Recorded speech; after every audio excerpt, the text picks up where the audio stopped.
யார் யாருக்கெல்லாம் வந்து இந்த ஈவினிங் இந்த சன்செட் பார்க்குறது வந்து ரொம்ப பிடிக்கும்னு சொல்லுங்கள். பாருங்கள் இவ்வளோ பியூட்டிஃபுல்லாக இருக்குது.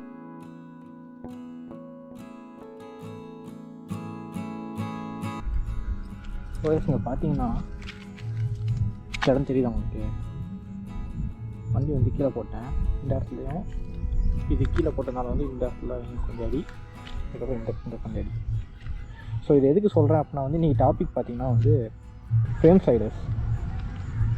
ஏன்னா இப்போ வண்டி எடுக்கிற நிறைய பேருக்கு வந்து அந்த டவுட் இருக்கும், ஃப்ரேம் ஸ்லைடர்ஸ் வந்து போடலாமா வேணாமான்னு.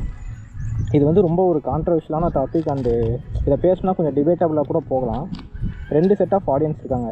இது வந்து போடலாம் அப்படின்னு சொல்லிட்டு ஒரு ஆடியன்ஸ், இது வந்து வேணாம் அப்படின்னு சொல்லிட்டு ஒரு ஆடியன்ஸ் இருப்பாங்க. ஒவ்வொருத்தங்க மைண்ட் செட் பொறுத்து அண்ட் இது நடக்கிற ஒரு சிச்சுவேஷனை பொறுத்து தான் இருக்குது. ஸோ இது வந்து எதுக்குன்னு பார்த்தீங்கன்னா, ஃபஸ்ட்டு இது தெரியாதவங்களுக்கு இது என்னன்னு சொல்லிடுறேன்.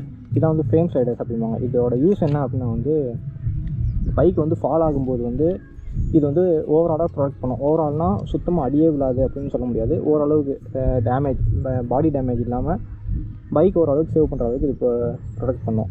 இது வந்து வர எல்லா பைக்ஸ்லையும் கொடுப்பாங்க. ஃபேட் பைக்ஸை தவிர நேக்கட் பைக்ஸ் எல்லாத்துலேயுமே இதுவும் வரும். இப்போ ஒரு சில பைக்ஸுக்கு வந்து இது கம்பெனிலேருந்தே வராது. கம்பெனிலேருந்து வராதும்போது வந்து ஆஃப்டர் மார்க்கெட்டில் வந்து இதை வந்து சேல் பண்ணுவாங்க, ஃப்ரேம் ஸ்லைடர்ஸ் அப்படின்னு சொல்லிட்டு. அது வந்து நிறைய இருக்குது, எக்கச்சக்கம் இருக்குது, நிறைய டைப்ஸில் இருக்கும். குச்சி மாதிரி இருக்கும், நீளமாக வந்திருக்கும், ஒரு லென்த்தான ஒரு ராட் மாதிரி இருக்கும், அது ஒன்று இருக்கும். இன்னொன்று வந்து அந்த ராடை வந்து கொஞ்சம் குட்டியாக இருந்தால் அதில் நிறைய டிசைன்ஸு, நிறைய கலர்ஸு, ஒவ்வொரு வண்டிக்கு ஏற்ற கலர்ஸில் நிறைய வந்துட்டுருக்கு. கம்பெனிலேருந்து வராதவங்க வந்து அதை ஆஃப்டர் மார்க்கெட்லேருந்து வாங்கி போட்டுப்பாங்க. நான் இப்போ இந்த பைக்குக்கு வந்து டேரெக்டாக வந்து ஃப்ரேமில் மவுண்ட் ஆகலை. இதில் எப்படி வந்திருக்குன்னா, இது ஃப்ரேமு அப்படின்னா வந்து இந்த இடத்துல ஒரு சப் ஃப்ரேம் மாதிரி வந்திருக்குதா, இதில் தான் வந்து இன்ஜின், இந்த இடத்துல இன்ஜின் மவுண்ட் ஆகிருக்குன்னு வச்சுக்கோங்க. இதில் வந்து சப் ஃப்ரேம் மாதிரி வந்து இந்த கிராஷ் கார்டு வந்து இங்கே இப்படி பிளேஸ் ஆகிருக்கு. ஒரு சில பைக்குக்கு என்ன ஆகும் அப்படின்னா இந்த ஃப்ரேம்லேயே மவுண்ட் பண்ணுவாங்க. ஏன்னா அதுக்கு வேறு மவுண்ட் பண்ணுறதுக்கு வேறு ஆப்ஷன் இல்லை. அப்படிங்கும்போது வந்து ஃப்ரேம்லேயே ஸ்ட்ரெயிட்டாக மவுண்ட் பண்ணுவாங்க. வெயில் போயிடுச்சா,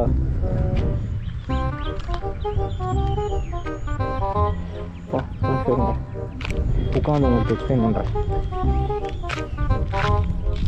இப்போ நார்மலாக ஒரு கிராஷ் நடக்குது அப்படின்னா வந்து அது ஸ்ட்ரெயிட்டாக வந்து உங்கள் ஃப்ரேம் வந்து பெருசாக அஃபெக்ட் பண்ணாது. ஃப்ரேம் ஸ்லைடர்லேயே வந்து நிறைய மெட்டீரியல்ஸ் இருக்குது. இப்போ நான் உங்களுக்கு சொல்கிறேன். இப்போ ஒரு நல்ல ஃப்ரேம் ஸ்லைடர் எப்படி இருக்கும் அப்படின்னு பார்த்தீங்கன்னா, அதோட அந்த எண்டு, இப்போ நான் வந்து ஒரு எக்ஸாம்பிளுக்கு வந்து ஒரு ஃப்ரேம் ஸ்லைடர் எடுத்துக்கிறேன்னு வச்சுக்கோங்க. இப்படி வந்து இந்த இடத்துல வந்து ஒரு ரவுண்டு மாதிரி இருக்குமா. இந்த ரவுண்டோட மெட்டீரியல் வந்து ஒன்று நைலானில் இருக்கும், இல்லைனா ட்ரெல்லின் அப்படிங்கிற ஒரு மெட்டீரியலில் இருக்கும். 1000 to 2000 இந்த மாதிரி ரேஞ்சில் அவங்க ஃப்ரேம் ஸ்லைடர்ஸ் என்ன பிரச்சனை வரும் அப்படின்னா, அவங்க வந்து ஃபுல்லாமே அவங்க அதுக்கு ப்ராப்பராக ஒரு R&D பண்ணியிருக்க மாட்டாங்க. நார்மலாக வந்து எப்படின்னா ஒரு இரும்பு மாதிரி இருக்கும், வெறும் ஒரு இரும்பு கம்பி தான். அந்த மாதிரி இருக்கும்போது என்ன பிரச்சனை, இப்போ நீங்கள் ஒரு இரும்பு எடுத்துக்கோங்களேன். அந்த இரும்பு கம்பி என்ன ஆகும்னா, அது ஆல்ரெடி ஒரு ஹார்ட் கம்பவுண்டான ஒரு மெட்டீரியல். அது வந்து அப்போ வந்து கீழே இம்பேக்ட் ஆகும்போது அந்த இம்பேக்ட் ஃபுல்லாமே வந்து உங்களுக்கு ஃப்ரேமுக்கு தான் போகும். அந்த ட்ரெல்லின்னு நைலான்னு எடுத்துட்டிங்கன்னா அது கொஞ்சம் தேயிற மாதிரி இருக்கும். அந்த மெட்டீரியல் பார்த்தீங்கனாலே கொஞ்சம் தேயிற மாதிரி இருக்கும்.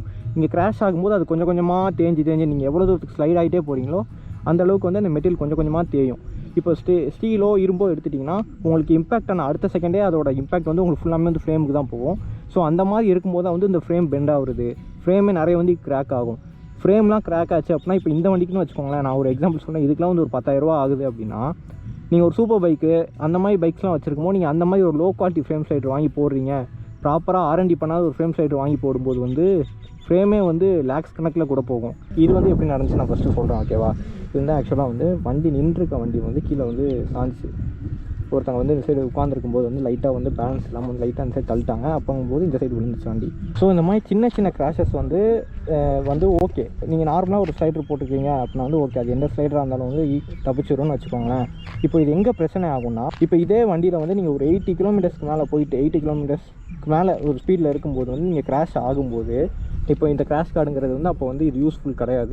இப்போ இதுவே வந்து இந்த 2 ஹோல்டரில் வந்து நீங்கள் ஒரு நல்ல குவாலிட்டியில் வந்து ஃப்ரேம் ஸ்லைடர் போடுறீங்க அப்படின்னா வந்து அதை வந்து ஓரளவு ப்ரொடெக்ட் பண்ணும்.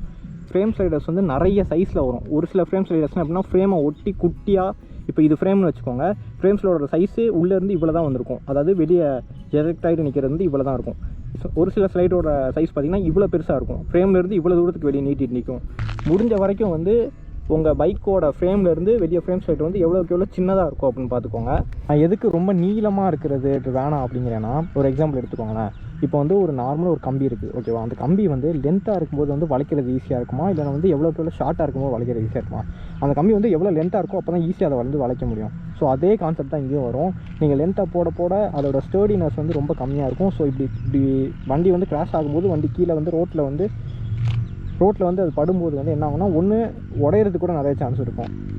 அப்போ இல்லாட்டினா பட்டு அப்படி ஒரு ஃப்ளிப் அடிக்கிறதுக்கும் நிறைய சான்ஸ் இருக்கும். ஒரு நல்ல ஒரு பிராண்டடான ஃப்ரேம் சிலிண்டரோட ரேட்டுன்னு பார்த்தீங்கன்னா இப்போ இந்த வண்டிக்குன்னு எடுத்துட்டிங்கன்னா டியூபு ஆரஞ்சு இதெல்லாம் போட்டிங்க அப்படின்னா வந்து கண்டிப்பாக வந்து 9,000லேருந்து ஒரு 14,000 வரும். நீங்கள் ஃப்ரேம் சிலிண்டர் செலக்ட் பண்ணும்போது அது வந்து உங்கள் வண்டியோட கனெக்ட் ஆகிற இடம் வந்து ஒரு 2 இடமா இருக்கிற மாதிரி பார்த்துக்கலாம். இப்போ இப்படி வருதா, இந்த 2 இடத்துல உங்களுக்கு வந்து ஒரு பிளாக் கொடுத்து இப்படி வர்ற மாதிரி ஃப்ரேம் சிலிண்டர் இருந்தால் இப்போ நீங்கள் இம்பேக்ட் ஆனாலும் உங்களுக்கு வர ப்ரெஷர் வந்து ஈக்குவலாக இங்கே 2 சைடும் ஸ்ப்ரெட் ஆகும். அட்வென்ச்சர் பைக்ஸ் அப்படின்னா வந்து அதுக்கெலாம் வந்து கிராஷ் பார்ஸ் போட்டுருப்பாங்க. நார்மலாகவே அந்த கிராஷ் பார்ஸ்லாம் வந்து ஒரு சிங்கிளாக வராது. அதாவது இந்த ஃபுல் பாடிக்கு ஃபுல்லாக இப்படி இந்த சைடு ஃபுல்லாக இப்படி வந்து கவர் ஆகிற மாதிரி தான் இருக்கும். ஸோ அது வந்து அட்வென்ச்சர் பைக்ஸ்க்கு வந்து பார்க்க நல்லாயிருக்கும் அண்ட் அதுக்கு தேவையும் கூட. இப்போ நம்ம இந்த மாதிரி பைக்ஸ் வச்சுட்டு நம்ம வந்து கிராஷ் பார்ஸ் போடுறது வந்து அந்தளவுக்கு பைக்கோட வந்து லுக்கு வந்து போகிற மாதிரியே ஒரு ஃபீல் இருக்கும். நீங்கள் சொல்லுவீங்க லுக்கு பெருசாக இல்லை வந்து சேஃப்டி பெருசாக அப்படின்னு கேட்டிங்கன்னா வந்து சேஃப்டி தானே பெருசு அப்படின்னு சொல்லலாம். பட் இருந்தாலும் அந்தந்த பைக்குன்னு ஒரு பர்பஸ் இருக்குல்ல. இப்போ இதுக்கு வந்து கொடுத்துருக்காங்க, கம்பெனியில் கொடுத்துருக்காங்க அப்படின்னா இதுவே வந்து மோர் தென் எனஃப். நிறைய பேர் வந்து இதையும் கழட்டிடுவாங்க, கேடிஎம்மோட கிராஷ் பார்ஸ் வந்து குவாலிட்டியே இருக்காது அப்படின்னு. இப்போ நினச்சா இதை விட ஸ்டர்டியாக அவனுக்கு கொடுக்கலாம். இதுக்கு கொடுக்காததுக்கு ரீசன் என்னென்னா, கிராஷ் ஆகும்போது இது எவ்வளோ ஸ்டர்டியாக இருக்கோ அது வந்து ஃப்ரேமை பெண்ட் பண்ணிடக்கூடாதுன்னு ஒரே ரீசனுக்காக தான் வந்து இதை கொஞ்சம் லைட் வெயிட்டாக கொடுப்பாங்க. இப்போவும் சொல்கிறேன், கண்டிப்பாக இது ஒரு கிராஷ் அப்படின்னா வந்து இதை வந்து சேவ் பண்ணாது நம்மளை. ஒரு சின்ன சின்ன லைட் கிராஷ்லேருந்து இது நம்மளை சேவ் பண்ணும்.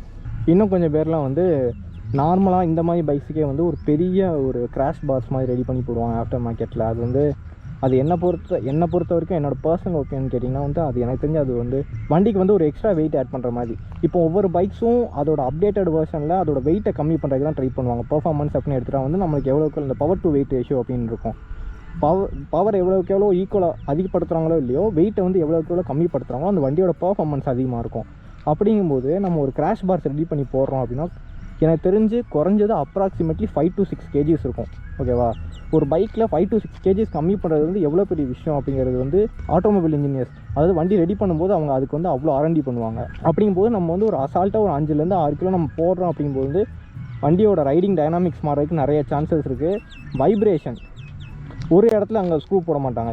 இந்த இடம் நான் பார்த்த வரைக்கும் இப்போ இந்த வண்டிக்கு வந்து ஒரு மாடல் இருக்குது, அதுக்கு வந்து இந்த இடமும் இது ரெண்டில் ஏதோ ஒரு இடத்துல வந்து கனெக்ட் பண்ணுறது. ஆக்சுவலாக இதெல்லாம் நம்ம எடுத்துகிட்டு மறுபடியும் கனெக்ட் பண்ணுறோம் அப்படின்னா வந்து கண்டிப்பாக உங்களுக்கு கிராஷ் கார்ட்ஸில் வந்து வைப்ரேஷன் வரும். அது ஒரு மாதிரி அன்ஈவனாக ஸ்ப்ரெட் ஆகி வண்டியோட நம்ம ரைட் பண்ணும்போது அந்த ஒரு இது ஃபீலே போகும், ரொம்ப ஒரு மாதிரி வைப்ரேஷன் வர மாதிரி இருக்கும். அப்போ ஃபேட் பைக்ஸ் என்ன பண்ணலாம் அப்படின்னு கேட்டிங்கன்னா, ஃபேட் பைக்ஸ்க்கும் அதே தான். ஒரு சில வண்டியில் வந்து கம்பெனிலேயே வந்துட்டு இப்போ R15 வந்து யமஹாவே ப்ரொவைட் பண்ணாங்க. நான் முன்னாடி வச்சுருக்கும்போது வந்து அந்த வண்டி எடுக்கும்போதே இருக்கும். அதெல்லாம் பார்த்தீங்கன்னா இந்த இடத்துல இவ்வளோ தான் இருக்கும். அதாவது கீழே இருக்க அந்த ஃபில்ட்ரு கேப்புக்கு பக்கத்தில் வந்து ஒரு ஃப்ரேம் ஸ்லைடர்ஸ் மாதிரி அது வந்து அவங்க எக்ஸ்ட்ரா அக்சசரிஸாக கொடுப்பாங்க. ஸோ அப்போ இது கன்க்ளூஷன் அப்படின்னு பார்த்தீங்கன்னா வந்து ஃப்ரேம் ஸ்லைடர் போடுறது வந்து நல்ல விஷயம் தான், அது வந்து இல்லைன்னு சொல்ல முடியாது. ஒரு சின்ன கிராஷ் வண்டி வந்து நின்றுட்டு இருக்கும்போது வந்து சாயுது, அப்படி வந்து ஒரு ஸ்லோ ஸ்பீடில் வந்து வண்டிக்கு வந்து ஏதாவது இம்பாக்ட் ஆகுது கீழே விழுந்து அப்படின்னா வந்து 100% வந்து அது கண்டிப்பாக உங்களை வந்து சேவ் பண்ணும்.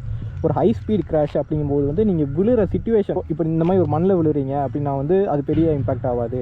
ஒரு கிராஸ் இருக்க இடத்துல போய் விழுறீங்கன்னா அதுவும் உங்களுக்கு பெரிய இம்பாக்ட் ஆகாது. நீங்கள் ஸ்ட்ரைட்டாக வந்து ஒரு ரோட்டில் கார்னரிங்கோ ஏதோ பண்ணும்போது உங்களுக்கு ஒரு ஆக்சிடென்ட் ஆகுது அப்படிங்கும்போது வந்து விழுகிற சிச்சுவேஷன் பொறுத்து தான் வந்து எல்லாமே, அது நம்ம கையில் எதுவுமே கிடையாது. அதனால தான் வந்து இதை பற்றி வந்து யார் பேசினாலும் வந்து இதை நெகட்டிவாகவும் பேச மாட்டாங்க, பாசிட்டிவாகவும் பேச மாட்டாங்க. அதுக்கு ரீசன் இது தான். ஸோ இதோட பாசிட்டிவ் நெகட்டிவ்ஸ் எல்லாமே நான் சொல்லிட்டேன், எனக்கு தெரிஞ்ச சொல்லிட்டேன். இதுக்கப்புறம் இது இன்ஸ்டால் பண்ணவா வேணாமாங்கிறது நீங்கள் உங்களோட டிசிஷன்ஸ் எடுத்துக்கோங்க.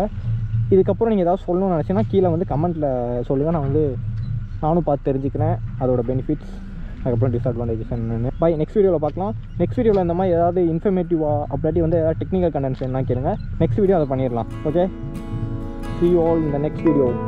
Bye. முடியலாமா